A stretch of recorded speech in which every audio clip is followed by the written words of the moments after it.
Bienvenue à vous dans la troisième partie de cette série de vidéos consacrée à la création de votre premier site web. Donc dans la partie précédente, on a vu un petit peu comment créer une page HTML, le concept de balise, d'attributs, valeur d'attributs. On a ensuite créé un conteneur dans lequel on a mis une image, un titre et deux paragraphes. Et donc si j'ouvre le projet, voilà à quoi ça ressemble. Ça n'a pas bougé depuis la fin de la vidéo précédente. Donc dans cette vidéo, l'idée ça va être de découvrir le CSS et de voir comment on peut, à l'aide de ce langage, styler graphiquement nos éléments. Alors la première chose à faire pour que notre page HTML ici présente charge le fichier CSS, ça va être d'ajouter une nouvelle balise. Donc cette balise, on va l'ajouter au sein des balises head de notre page. Et c'est donc la balise link. Donc j'écris link, tab. Et du coup, ici, j'ai un attribut qui est href. Href, c'est un peu la même chose que l'attribut src des balises images. Sa valeur, ça doit donc être un chemin, une URL, vers le fichier à charger. Donc ici, ma feuille de style, style.css, se trouve dans le dossier CSS. Le chemin de la feuille de style va donc être css/style.css. J'enregistre et si je retourne dans mon navigateur, je vais ouvrir l'inspecteur, donc clic droit, inspecter. Et on va aller dans l'onglet Network. Et là, vous voyez que la feuille de style est bien chargée. Donc les CSS, le premier concept à comprendre, c'est le concept de sélecteur. Un sélecteur, en fait, va venir cibler un objet de notre HTML et va contenir des propriétés qu'on souhaite appliquer à cet objet. Donc là, la première chose que je vais faire, c'est enlever les marges par défaut qu'on trouve ici sur la page web. Donc pour ce faire, je vais cibler deux balises, les balises HTML et les balises body. Je vais donc écrire HTML, body, ouvrir une paire d'accolades. Voilà, donc là j'ai un sélecteur. Et maintenant je vais mettre des règles qui vont s'appliquer sur les éléments ciblés. Donc je vais écrire margin de point 0, point virgule et padding de point 0, point virgule.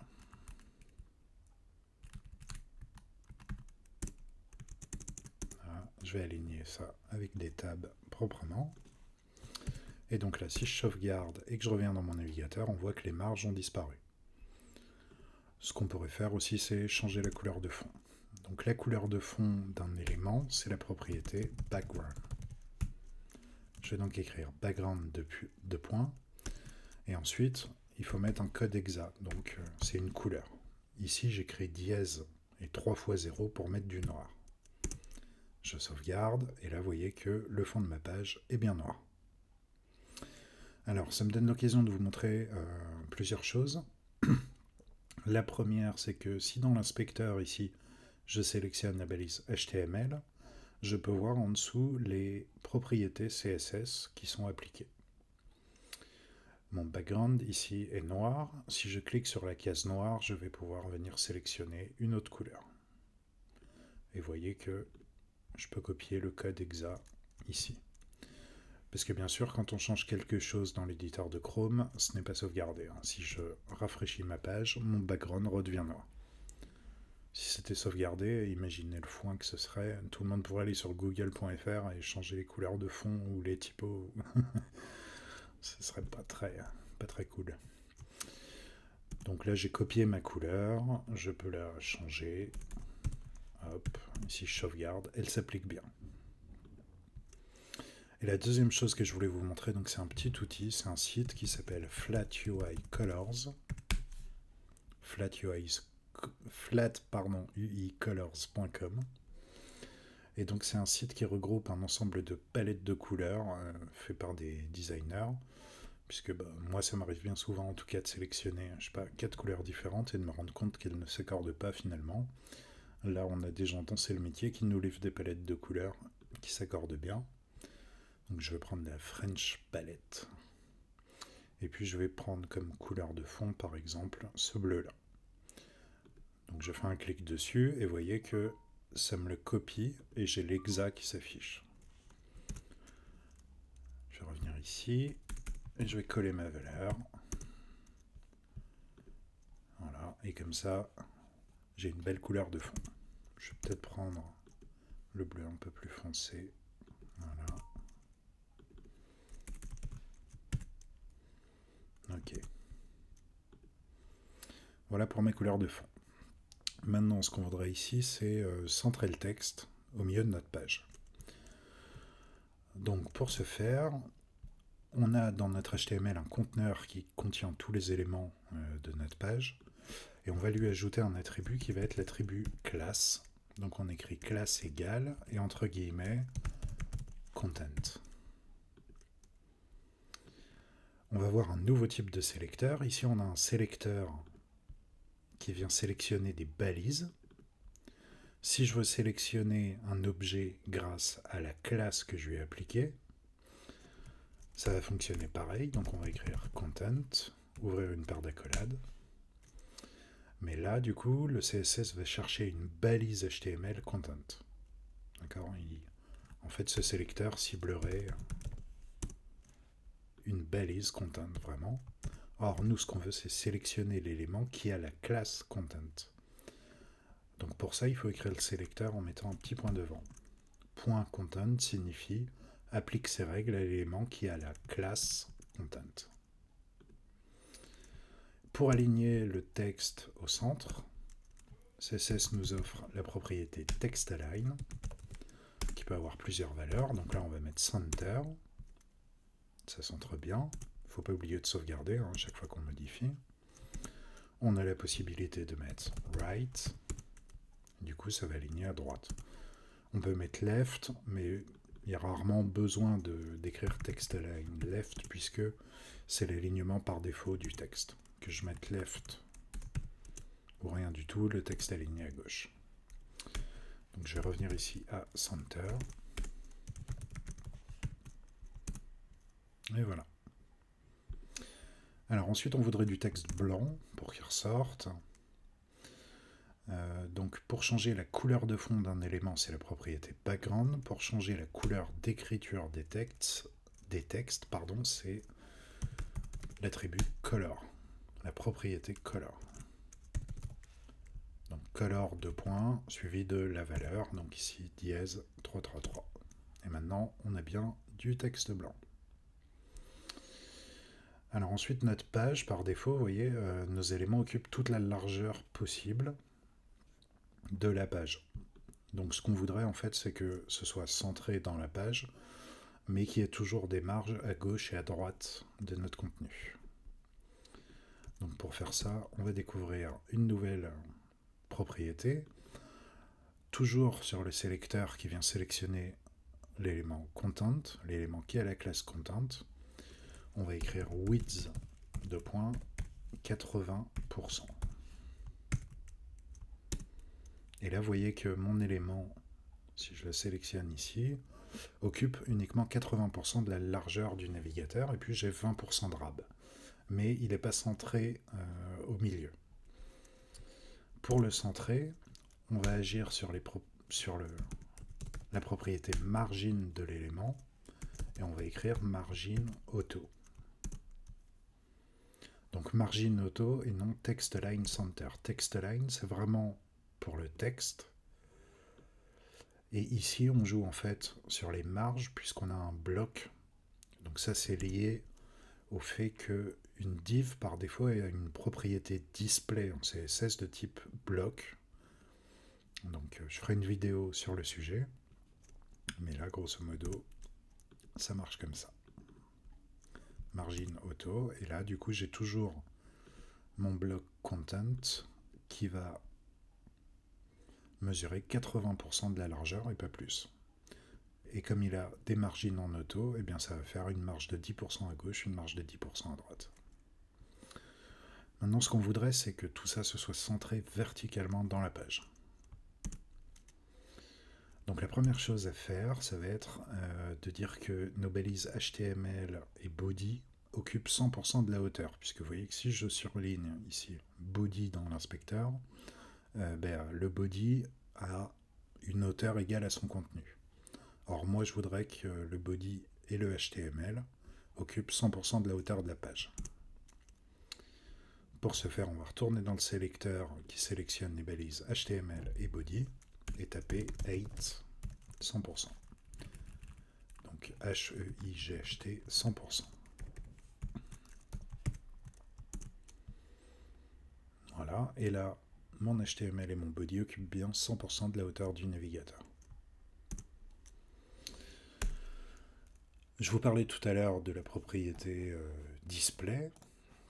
Et donc là, c'est celle qu'on va utiliser pour centrer verticalement tout le contenu de notre page. Donc on va écrire display. Et comme valeur, on va mettre flex. Voilà.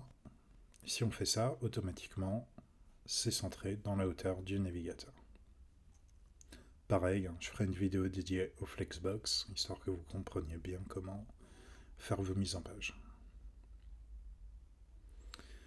Et donc le dernier point qu'on va faire dans cette vidéo, c'est que vous voyez ici en dessous, vous pouvez me retrouver sur Facebook, YouTube et Twitter, et donc on aimerait que ce soit des liens qui pointent directement vers les réseaux sociaux ciblés.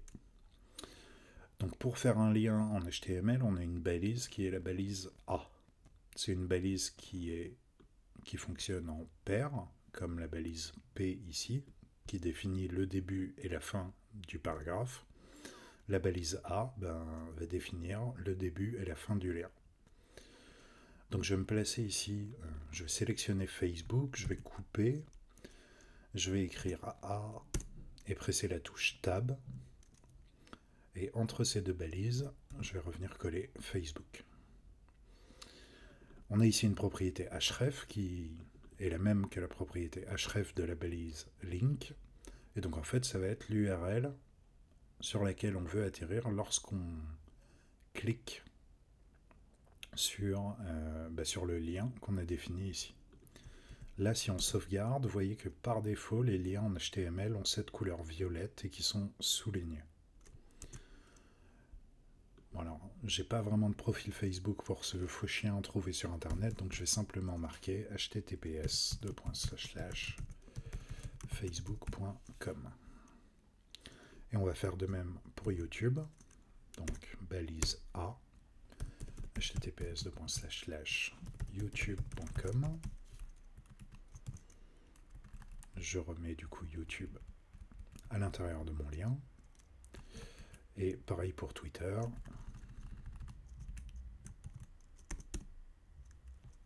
https://twitter.com. Donc là, vous pouvez mettre rendez-vous sur vos différents profils, sur les différents réseaux et copier l'adresse qui correspond à votre page de profil. Là, je sauvegarde. Et donc ces liens, là, ils ne sont pas hyper visibles. Donc ce qu'on va faire, c'est qu'on va changer la couleur. On va dire que nos liens, et je vais venir sélectionner une autre couleur ici, on va les afficher en jaune. On va avoir besoin du coup d'un nouveau sélecteur, et on va dire que toutes les balises A de notre page vont avoir une couleur jaune. Vous l'aurez deviné, on va donc utiliser la propriété Colors. Et là, je colle la valeur de jaune que j'ai copiée sur FlatUI Colors. Comme ça, mes liens sont bien jaunes. Dernier petit point, donc quand on fait un lien comme ça, par défaut, la page ciblée va remplacer la page de votre onglet. Là, si je clique sur Facebook, hop, j'ai plus mon site et j'arrive sur Facebook. Donc ça me permet de vous montrer un autre attribut qu'on va ajouter sur la balise A, qui est l'attribut target. Donc il y a plusieurs valeurs, blank, parent, self ou top. Grosso modo, par défaut, cet attribut a une valeur de self. C'est pour ça que le lien ciblé s'ouvre à la place de la page qui contenait le lien. Si on met blank, underscore PLANK, qu'on sauvegarde et qu'on clique sur le lien. Ça va nous ouvrir le lien. Alors j'ai dû faire une faute de frappe. Target égale blanc. Ah non, c'est parce que mon serveur s'est arrêté, je vais le relancer. Hop. Voilà. Je vais vérifier dans l'inspecteur. Hop.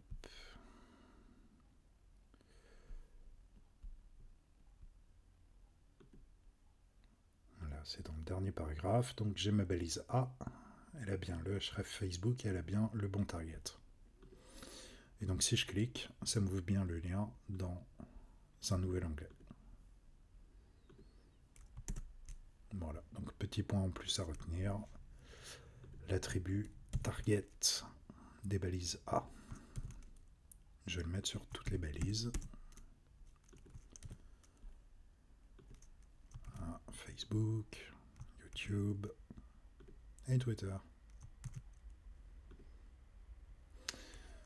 Voilà, c'est tout pour cette petite partie. Rendez-vous dans la prochaine où on va voir comment changer les typos de notre texte et comment faire en sorte que cette petite image soit ronde. A plus.